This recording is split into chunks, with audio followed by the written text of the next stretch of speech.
He signed the papers with a smile, a predator closing a deal. Liam Gallagher was free.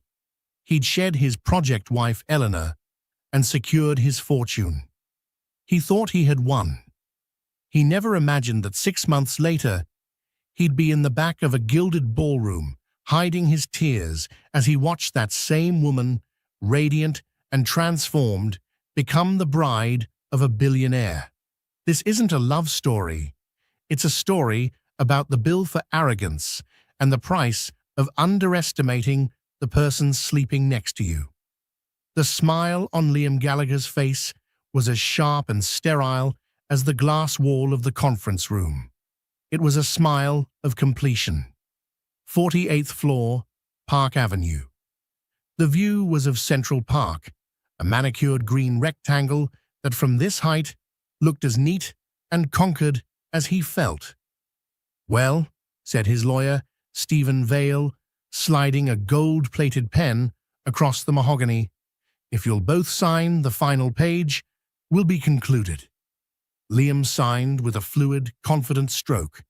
The signature was an assertion of power, the final move in a game he had controlled from the start.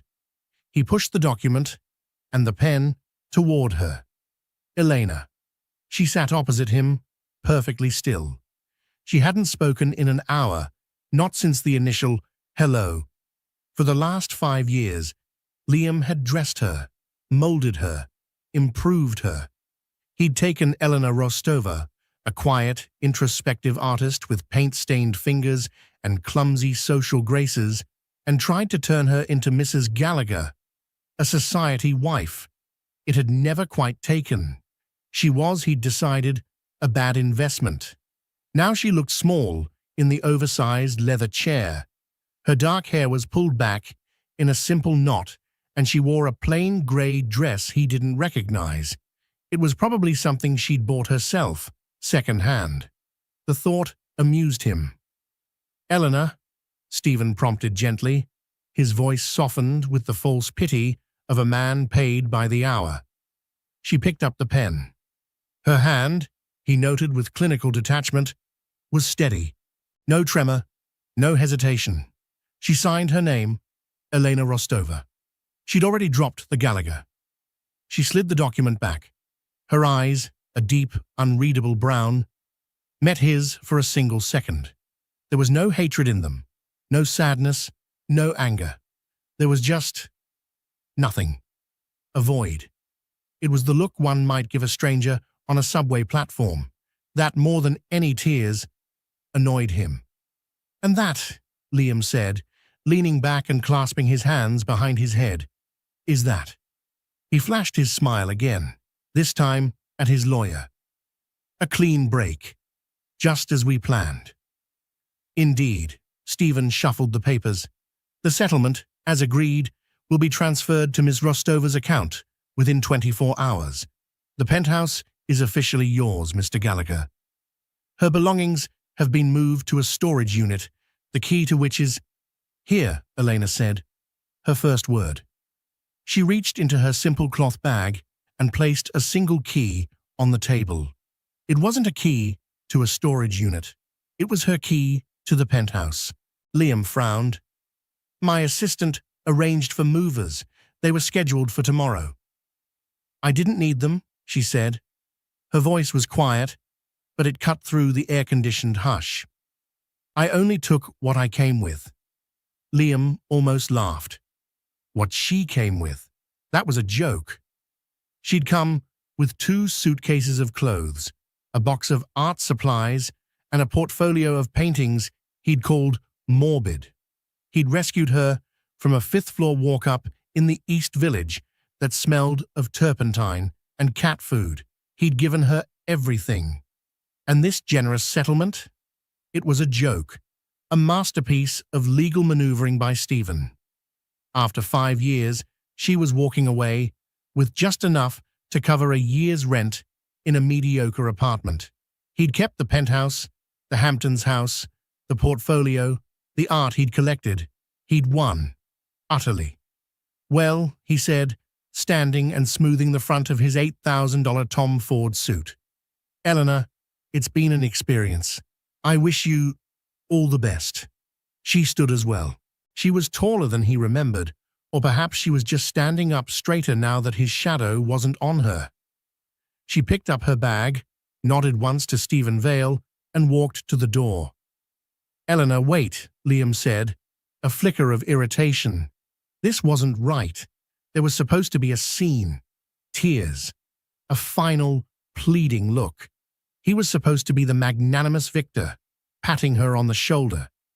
She paused, her hand on the chrome handle, but didn't turn. Don't be a stranger, he finished lamely. She looked back, her face unlit by any emotion. You're already a stranger, Liam. You always were. She opened the door and was gone. The silence she left behind was heavy. Congratulations, Mr. Gallagher, Stephen said, extending a hand. Liam took it, his smile firmly back in place. Congratulations to us, Stephen. You did brilliant work. She didn't know what hit her. She was surprisingly amenable, Stephen agreed. She's simple, Stephen, that's all. She was in over her head from the day she met me. Liam checked his watch. Now, if you'll excuse me, I have a reservation at Per Se. Annabelle doesn't like to be kept waiting. He walked out of the office, his step light. Annabelle. Now there was a suitable partner. Annabelle Davies, the senator's daughter. Her family had real foundational power. She understood the game. This divorce wasn't an end. It was a necessary corporate restructuring. He rode the elevator down, the polished brass reflecting his handsome, smiling face. He was free. He was rich. He was on his way to a beautiful woman. He had, in every conceivable way, won. The penthouse was magnificent. It was Liam's trophy, a testament to his arrival. 30-foot windows overlooked the park, the city lights twinkling below like a carpet of diamonds laid out just for him. He'd bought it, he'd furnished it, and now it was finally, entirely, his. His evening with Annabelle had been perfect. She was dazzling, all sharp wit and blonde ambition. They'd talked about the new fund he was launching, about her father's upcoming legislation. It was a transaction of mutual benefit, and the flirtation was just the glossy packaging. She was, he thought, his future. He'd come home around midnight, humming. He poured himself a Macallan 25, the amber liquid catching the light. He walked through the cavernous living room, and for the first time, he felt it. The silence. It wasn't just quiet, it was empty. The apartment felt less like a home and more like a high-end showroom, cold and impersonal. Elena's clutter, as he'd called it, was gone. He had always hated her clutter, the stacks of art history books on the floor, the canvas she'd left leaning against the wall in the hall, a chaotic swirl of blues and greys, the shawls she was always knitting, draped over the arms of the severe Italian sofa, the way the apartment always smelled faintly of oil paint, and the Earl Grey tea she drank by the gallon. All of it was gone. The sofa was just a sofa. The walls were just walls, stark white. The air was sterile, filtered. He walked into the room he'd given her as a studio. It too was empty. The hardwood floor was pristine. He'd always complained about the paint splatters she'd inevitably leave, but the movers must have cleaned them up. Or perhaps, in her infuriating way, she'd been meticulously clean. He found himself in his master bedroom. This, at least, was unchanged. The king-sized bed, the grey silk sheets, the walk-in closet. He opened the closet. His suits hung in perfect, color-coded rows. Her side was bare. Just a stark, white, empty space. A strange, hollow feeling started in his chest. It wasn't regret. He was certain it wasn't regret. It was disorientation. He felt like a man who had tidied his desk so thoroughly he could no longer find a pen. He went back to the living room. On the marble console table by the door, where he left his keys, sat a small, dark object.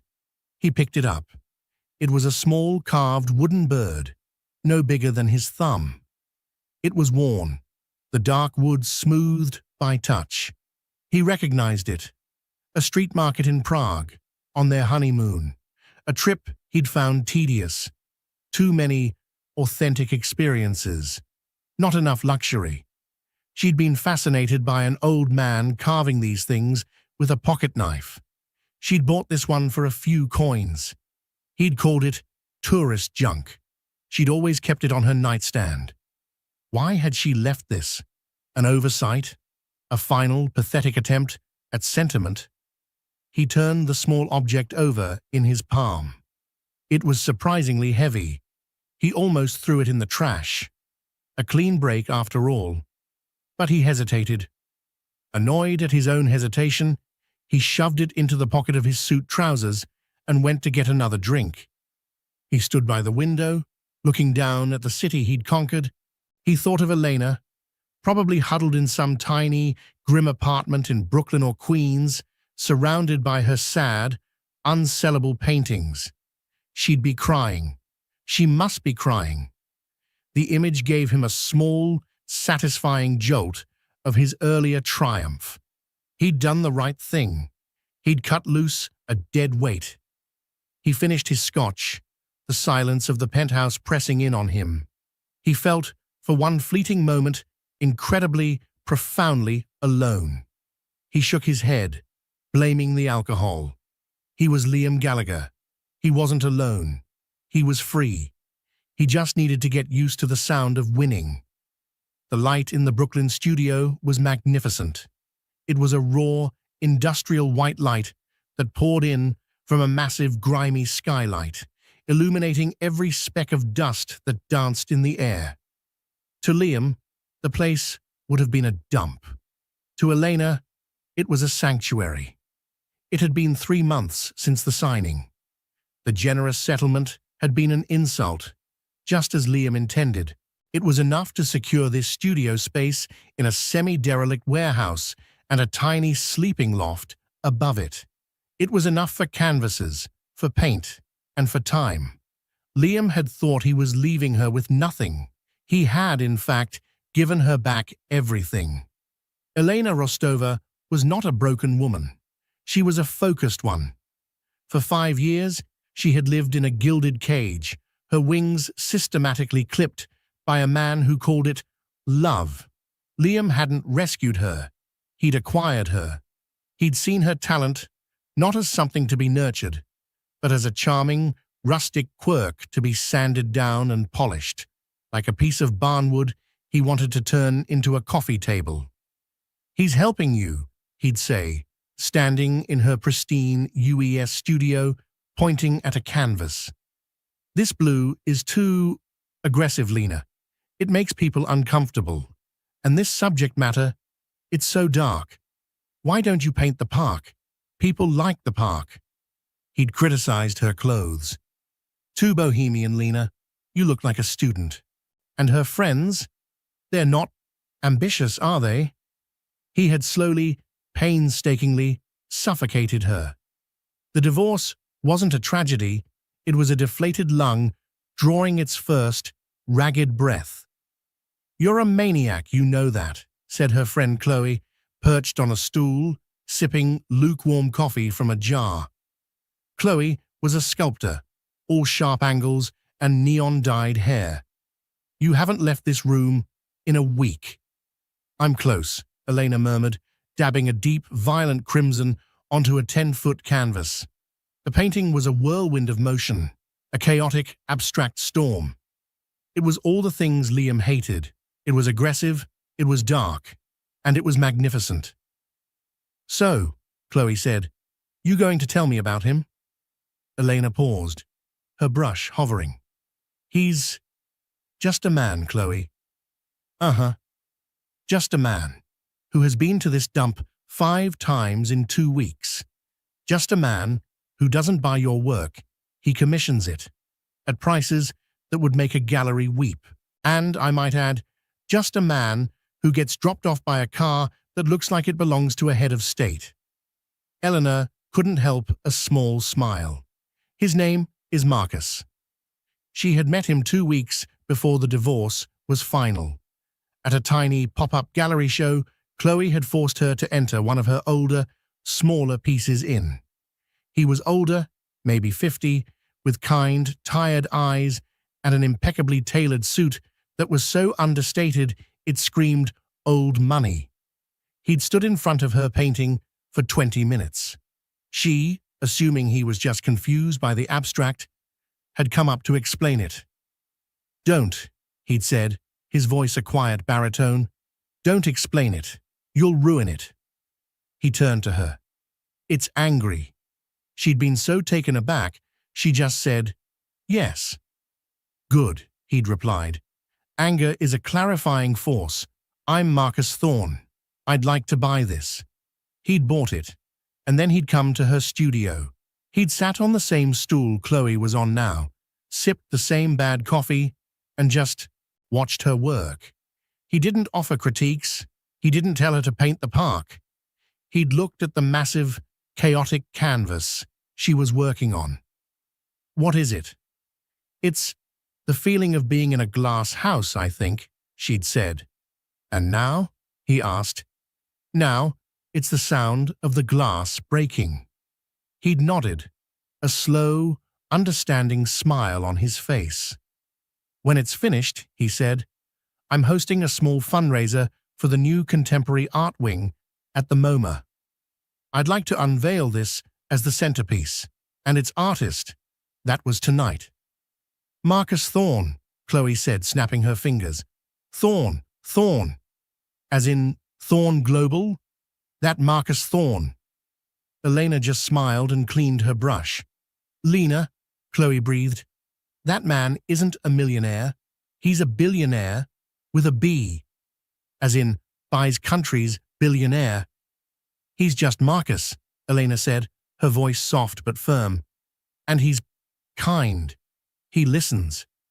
When I talk about my work, he doesn't look at his watch.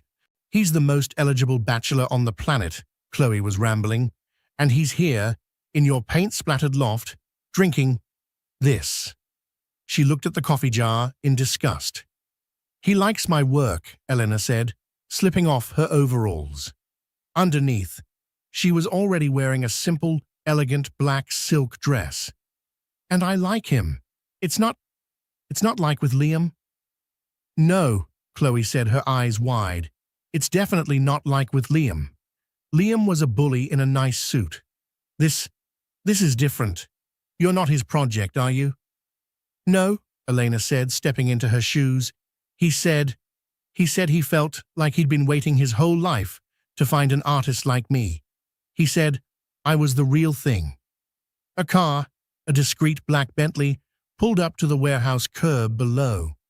"Well, Lena Rostova," Chloe said, giving her a hug, "go be the real thing, and try not to look so terrified." "I'm not terrified," Elena said, picking up her clutch. "I'm just not used to the light." The gala was, as Liam expected, a crushing bore. It was the annual Future of Finance benefit held at the New York Public Library. 1,000 people in tuxedos and gowns pretending to care about charity while aggressively networking. Liam was in his element. He was with Annabelle, who looked stunning in a silver dress that matched her sharp, assessing eyes. He'd already closed 2 soft deals, one by the bar and one in the men's room. His divorce was old news, his restructuring was complete, and his star was rising. "Liam, darling," Annabelle said, touching his arm. "There's Daddy. Let's go say hello." Senator Davies was holding court by a marble pillar, a circle of obsequious men laughing too loudly at his jokes. Liam put on his son-in-law smile and followed Annabelle. It was as he was shaking the senator's hand that he saw her. He froze. It was Eleanor. But it wasn't. It couldn't be. This woman was luminous. She was standing in the center of the room, but not like she was lost. She was standing like she was the center. Her dark hair was styled in soft waves that framed her face. She was wearing a gown of the deepest emerald green, a color he'd once told her made her look sallow. He was wrong. The dress was simple, elegant, and devastating. It clung to her body, a body he'd thought he knew, but which now looked graceful and strong. She was talking to a small group, and they were hanging on her every word. She gestured with her hands as she spoke, and she laughed, a full, throaty laugh he'd never heard before. "Who on earth is that?" Annabelle whispered to him, her voice laced with the particular venom reserved for a potential rival. "I've never seen her before. She looks like she got lost on the way to an opera." Liam couldn't speak. His throat was dry. "Oh my God," Annabelle breathed, her grip tightening on his arm. "Look who she's with." A man stepped to her side, handing her a glass of champagne. He was older, with silvering hair and a face that was more distinguished than handsome. He put a proprietary yet gentle hand on the small of her back. It was Marcus Thorne. Liam felt the blood drain from his face. Marcus Thorne. The real deal. A man who didn't just play the game, he owned the stadium. Thorne Global was a quiet monster that had its tentacles in everything from tech to logistics to private spaceflight. Thorne didn't go to galas, he hosted them. How is, Liam stammered. Well, Senator Davies said, his politician's eyes missing nothing. It seems Thorne has a new interest, and she's a striking one. She's nobody, Liam said, the words tasting like ash. She's my ex-wife. The silence that followed was absolute. Annabelle's head snapped around to look at him, her eyes wide with a mixture of shock and… was it pity? No, it was contempt. Your wife, Annabelle said, her voice a hiss. The little artist project, that is Elena? Liam watched, paralyzed, as Marcus Thorne leaned down and murmured something in Elena's ear. She smiled up at him, a smile of genuine, uncomplicated joy. It was a smile he had never, not once, received. It was a smile he hadn't known she was capable of. He felt a cold, sharp jolt, as if the floor had dropped out from under him. All his confidence, his swagger, his sense of winning, it evaporated. He was suddenly, acutely aware of his suit, which felt too flashy, his smile, which felt like a grimace, and his date, who was now looking at him like he was something she'd stepped in. Excuse me, Liam muttered, pulling his arm free. I need some air. He walked, fast, not looking at anyone, toward the terrace. He stumbled out into the cool night air, his heart hammering in his chest. It wasn't possible. Eleanor, with Marcus Thorne, who could have any woman in the world. Why would he want her? The quiet, mousy, simple woman he'd discarded. He gripped the stone balustrade, his knuckles white. He'd made a mistake. This realization was so profound, so alien, that he almost retched. He'd made a mistake. He hadn't just miscalculated, he'd been wrong. Fundamentally, apocalyptically wrong. He had smiled, thinking he was the predator, but he'd just been the fool. The next 6 weeks were a special kind of hell for Liam Gallagher. His obsession was immediate and total. He, a man who only read the Wall Street Journal and The Economist, found himself scouring Page 6 and Vanity Fair's online gossip columns. And they were there, everywhere. Marcus Thorne's mystery muse, the art of the New Deal. Thorne spotted with artist Elena Rostova, new wing at MoMA, to be named the Rostova Gallery.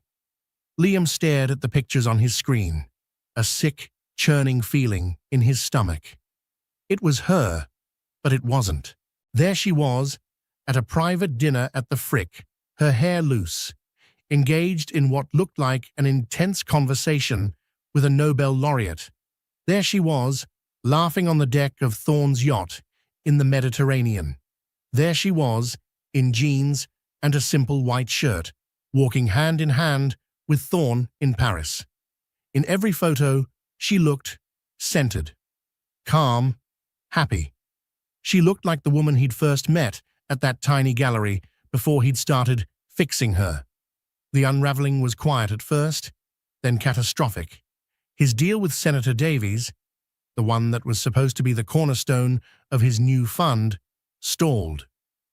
"We're just reassessing the current market, Liam," the senator told him over the phone, his voice coolly professional. "Let's touch base in a few months." He'd been dismissed.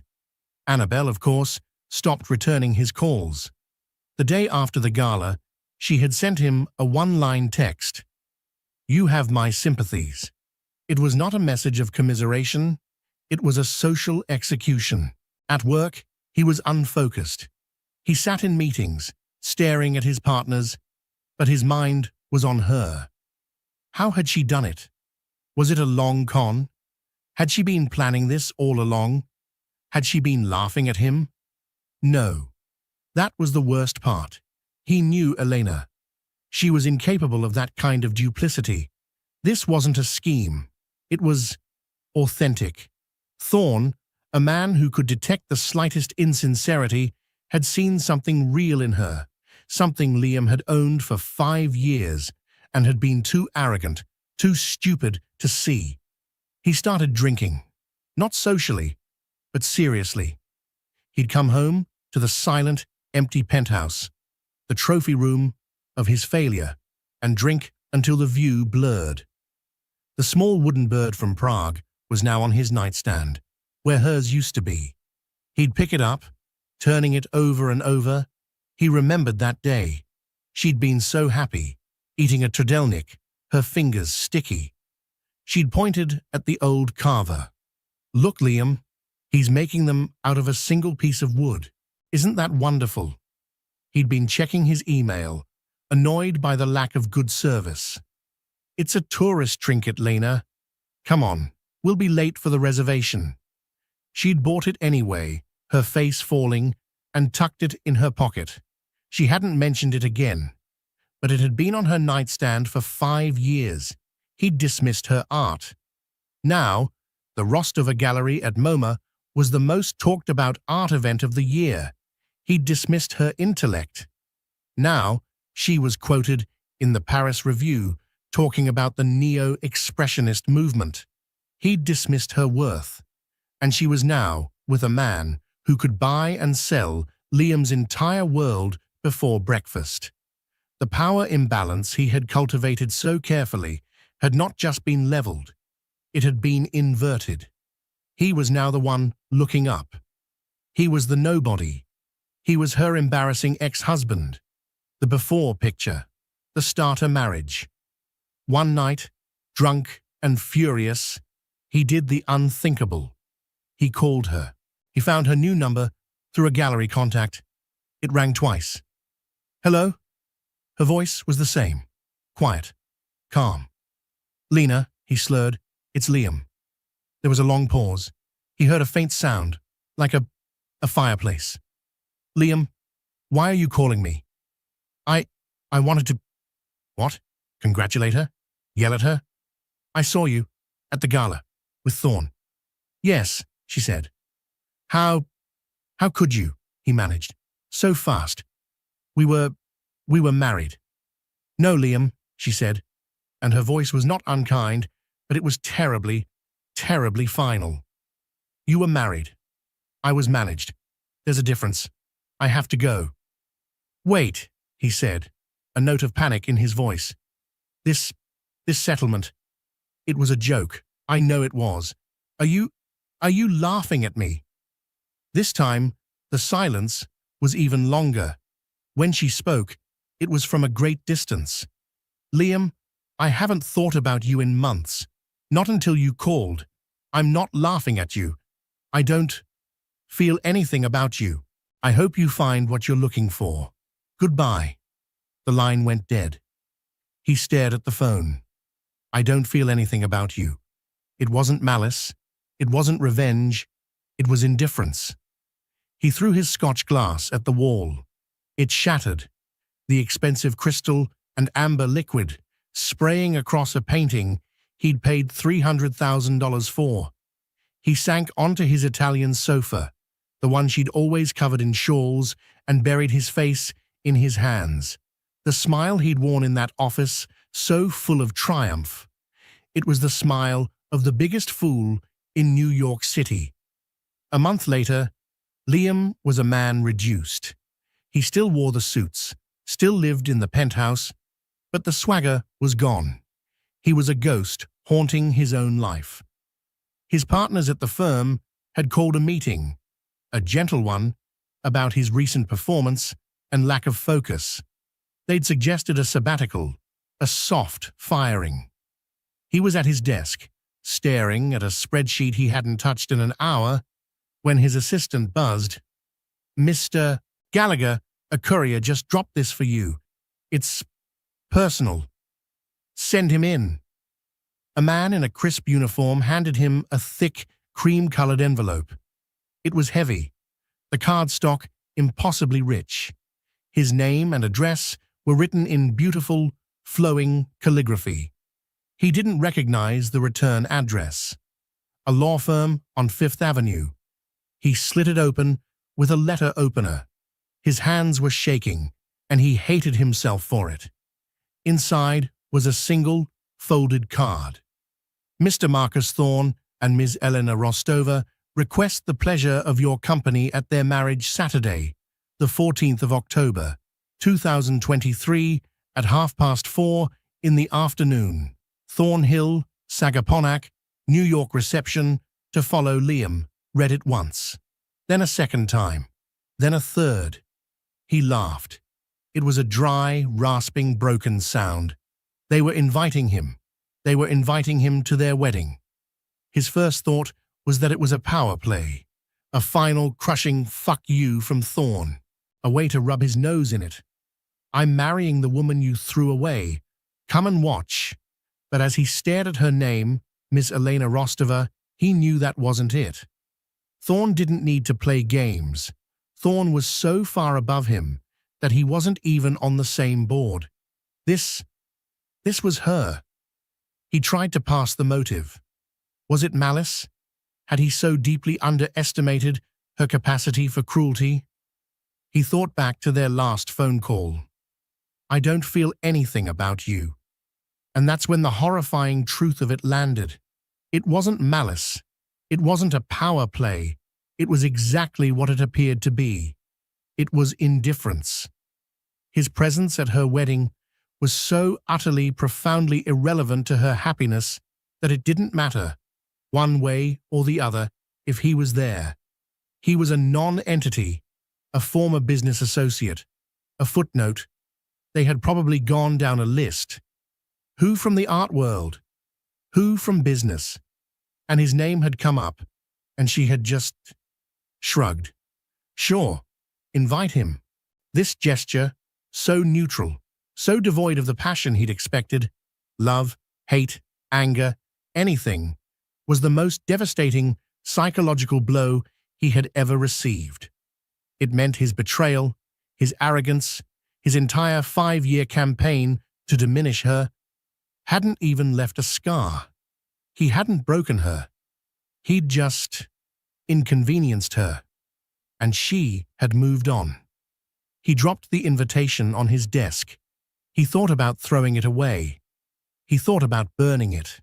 He thought about sending a spectacularly expensive, passive-aggressive gift. But he knew he wasn't going to do any of those things. He was going to go. He had to. He didn't know why. Maybe it was a form of self-flagellation. Maybe he needed to see the end of the story. Maybe he still held a tiny, delusional flicker of hope that she would see him in the crowd, realize the terrible mistake she'd made, and what? It was pathetic. He knew it was pathetic. He looked at the invitation again. Thornhill, Sagaponack, the most exclusive zip code in the Hamptons. He knew the house, of course. Everyone did. It wasn't a house, it was a 100-acre compound on the ocean. He thought of his own Hamptons house, a glass and steel box on a 1-acre lot he'd been so proud of, the one he'd kept in the divorce. He buzzed his assistant. "Catherine, clear my schedule for October 14th, and rent me a car. Something discreet, a black Mercedes." He couldn't not go. He had to stand in the heart of his failure. He had to see, with his own eyes, the full scope and scale of what he had lost. He had to see the woman he'd called simple become the bride of a billionaire. The drive to Thornhill was a journey through a different dimension of wealth.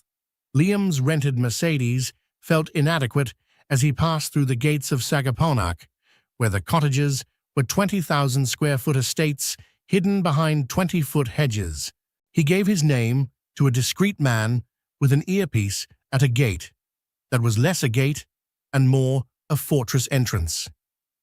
"Mr. Gallagher, we have you on the guest list. Please follow the drive to the south lawn for valet." Liam parked and got out. The air smelled of salt and money. The house was a sprawling shingle-style masterpiece that looked like it had been there for 100 years, perfectly integrated into the dunes. There were no flashy cars out front, just a quiet army of valets and staff in crisp, white uniforms. He was one of the first to arrive. He told himself it was to get a good vantage point. He knew it was because he was pathetically anxious. He followed the signs to the ceremony, which was being held on a vast, manicured lawn that sloped down toward the Atlantic. The ocean was a placid, deep blue backdrop. White chairs were set up, facing an arch of simple, elegant white roses. A string quartet was playing Bach. Liam felt sickeningly out of place. He was wearing his most expensive suit, a $10,000 charcoal Brioni, but he felt like a child in his father's clothes. The other guests began to arrive. He recognized them from Forbes, from the Times, from global summits. There was a former president, a Japanese tech mogul, a famous sculptor he'd heard of even in his circles, and the entire board of the MoMA. This wasn't a wedding, it was a confluence of global power. And he was Elena's ex-husband, the failure, the footnote. He took a seat in the back, behind a large floral arrangement, hoping to be invisible. He clutched a program, his hands clammy. He watched as Marcus Thorne walked to the altar. Thorne wasn't in a flashy tuxedo. He wore a perfectly tailored dark blue suit, a simple white rose in his lapel. He looked calm. He chatted quietly with the officiant, then turned to face the aisle, a small, expectant smile on his face. He didn't look like a titan of industry. He looked like a man about to marry the woman he loved. Liam watched him. He felt a hot, acidic surge of jealousy. It wasn't just for his wealth. It was for his certainty, his peace. Thorne wasn't performing. He wasn't trying to impress anyone. He was just present. Liam had never been present in his entire life. He was always calculating the next move, the next angle, the next win. Even on his own wedding day, he'd been thinking about the merger, about how the photos would look, about the asset he was acquiring. The music swelled. The quartet shifted to Pachelbel's canon. The guests stood. Liam's heart felt like a stone in his chest. He stood too, his eyes fixed on the back of the aisle, hidden by the crowd. And then she appeared. Elena was not in a massive meringue-style gown. Liam had always imagined, if she ever remarried, she'd be in something ostentatious, something to make up for the simple courthouse ceremony he had given her. He was wrong again. Her dress was a masterpiece of quiet elegance. It was ivory silk, long-sleeved, with a high neck. It flowed around her as she walked, as if it were made of water. Her hair was pulled back, adorned with a few small, real pearls. She wore no veil. She carried a small bouquet of lilies of the valley. She was, in a word, radiant. She wasn't the project he'd tried to build. She wasn't the mousy girl he'd rescued. She was the woman he had met all those years ago, the one who had fascinated him before his ego had decided she needed fixing. She was that woman, but realized, fully formed. She walked down the aisle alone, her head held high. Her eyes were fixed, not on the crowd, not on the ocean, but only on the man waiting for her at the altar. Her eyes were only on Marcus, and she was smiling. It wasn't the polite, strained smile he'd forced her to practice for his corporate dinners. It was a smile of such profound, luminous joy that it lit up her entire face. It was brilliant. It was real. It was a smile that said, "I am here. I am whole. I am loved." She passed the row where Liam was standing. Her gaze didn't flicker. She didn't scan the crowd, looking for him. She didn't even register the back rows.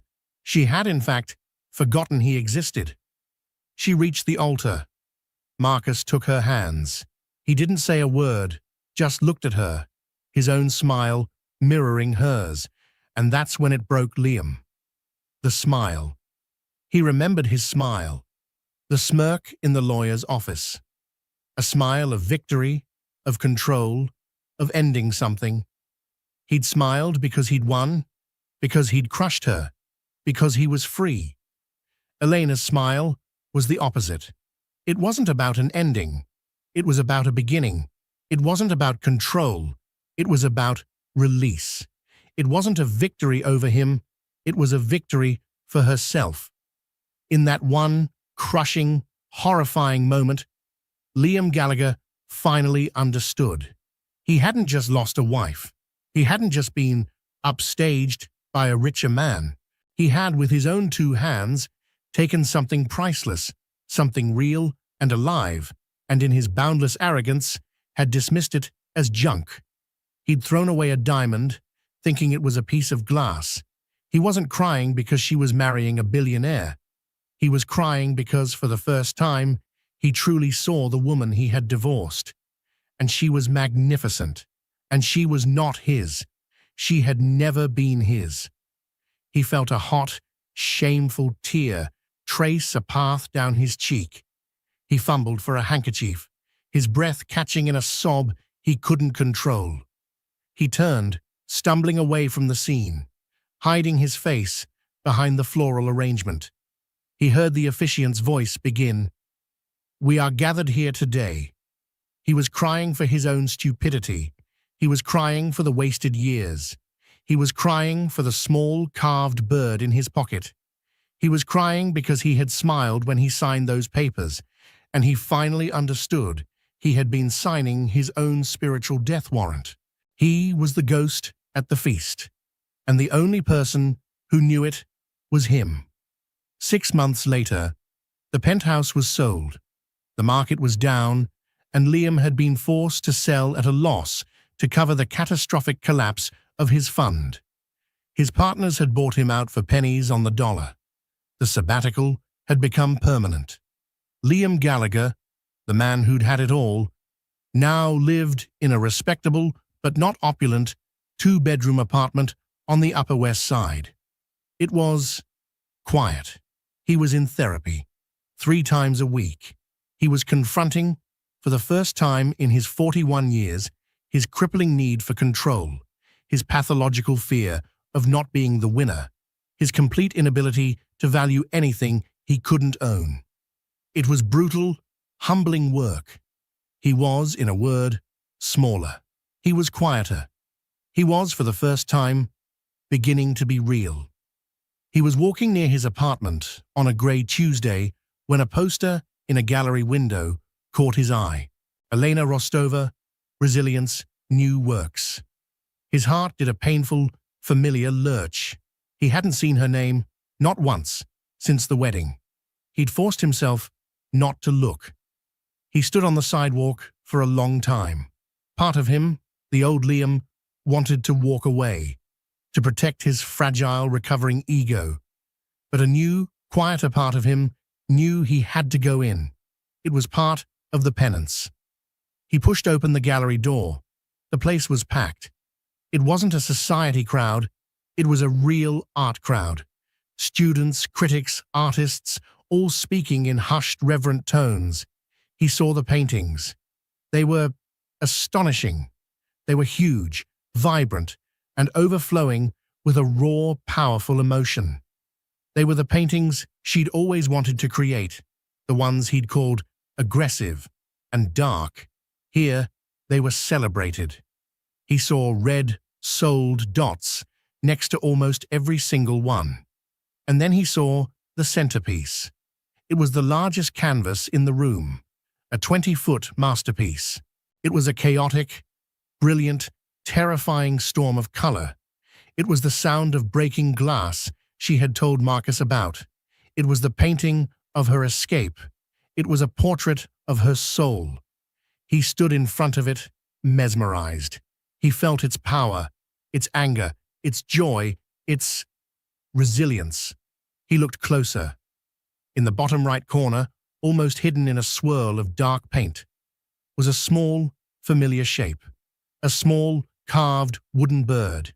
He stared at it, his throat tightening. She'd remembered. She hadn't left it for him as a final fuck you. She'd left it behind as an act of liberation. It was the last piece of her old life, the junk he'd defined her by. And now she'd painted it into her masterpiece. She'd reclaimed it. He heard a soft, familiar voice.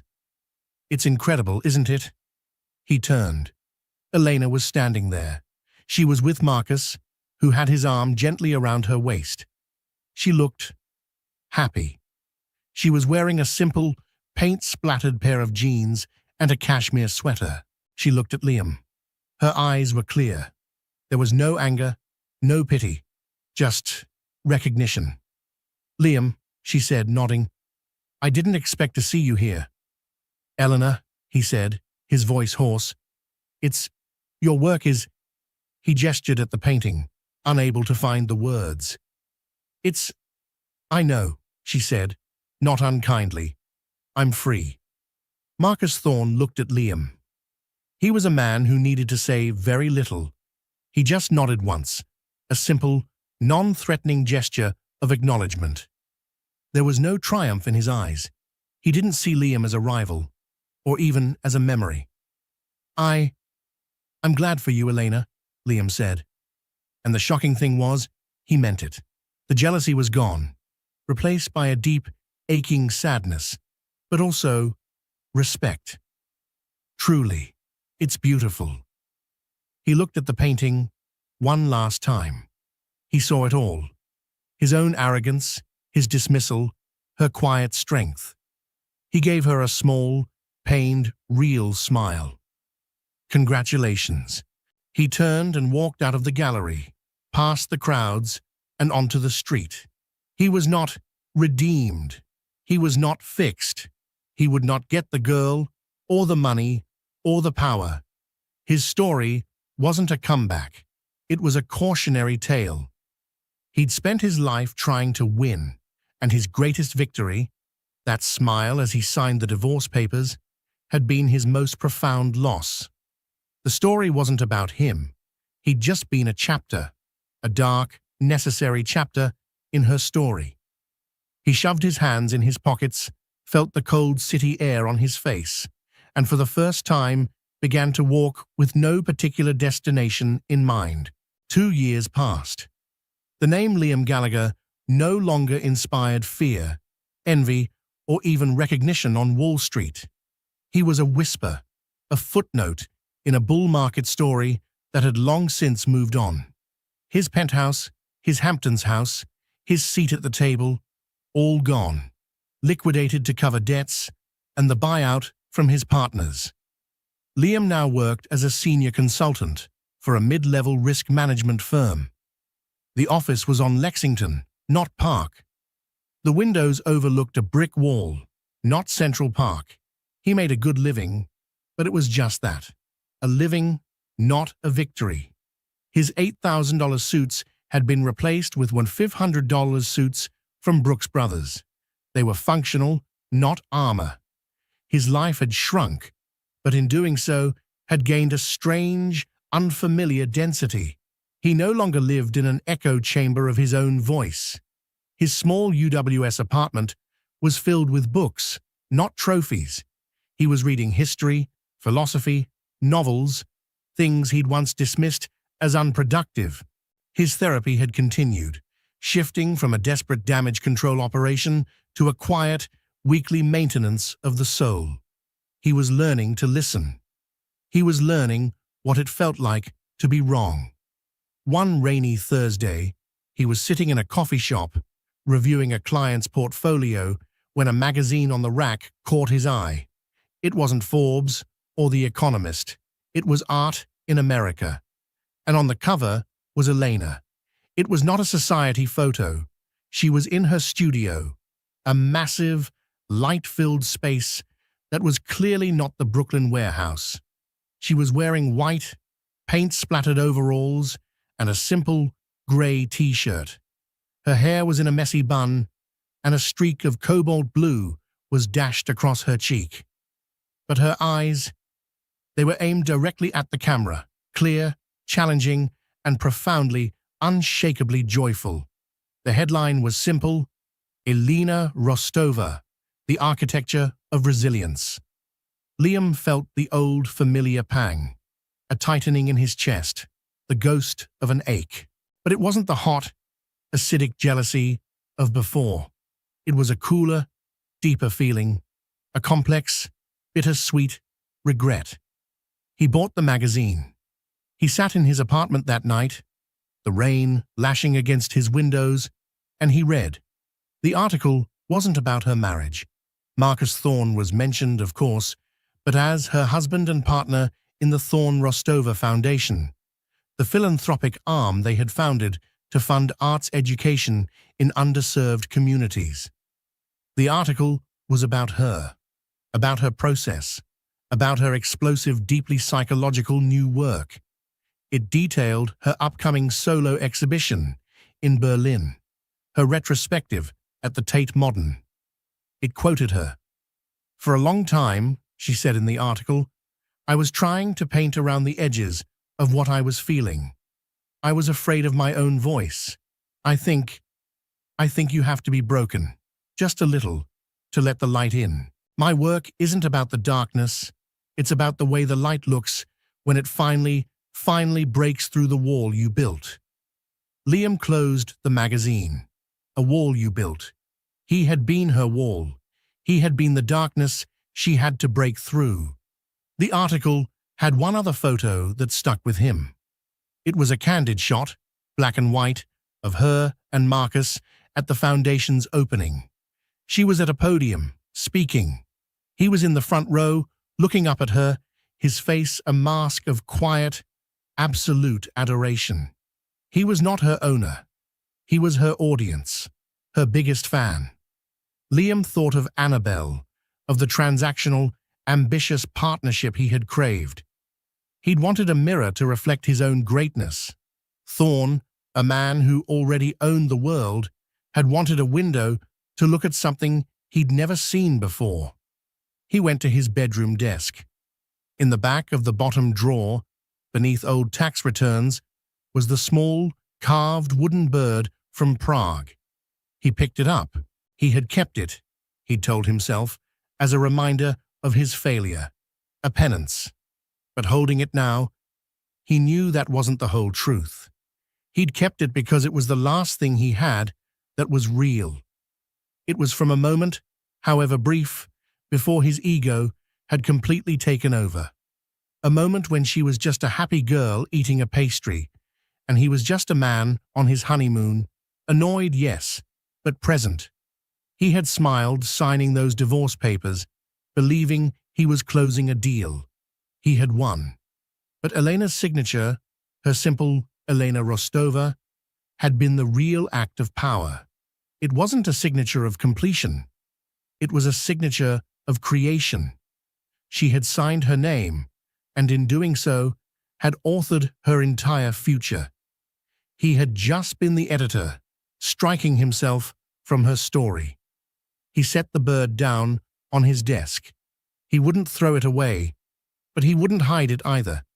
It was just a thing, a piece of wood. Its power, its symbolism, was all in his head, just like her weakness had been. He looked back at the magazine cover, at Elena's paint-stained, smiling face. He felt a final, quiet release, a letting go. It wasn't absolution. It wasn't redemption. He would never get back what he had so carelessly destroyed. But as he looked at the woman he had failed to see, he felt one last, unexpected emotion. Not jealousy, not regret. It was gratitude. He was grateful, in a strange, painful way, that she had survived him, that she had escaped, that her light, which he had tried so hard to dim, was now bright enough for the whole world to see. Liam Gallagher had lost everything, and in doing so, he had at last begun to find himself. His redemption wasn't in winning her back or in rebuilding his fortune. It was in this single, quiet moment. It was in the acceptance that he was the villain of her story, and in the quiet hope that he didn't have to be the villain of his own. Liam's story ends not with applause, but with a quiet, painful understanding. Elena's story is just beginning. What did you think of Liam's downfall? Was it justice or just inevitable? So many people in our lives are mirrors, reflecting what we value and what we choose to throw away. If this story of power, loss, and the high cost of underestimating someone resonated with you, please like this video. It tells us you want more stories like this. Share it with someone who appreciates a good drama and subscribe for more weekly novels. Your support is everything. What story should we tell next? Let us know in the comments.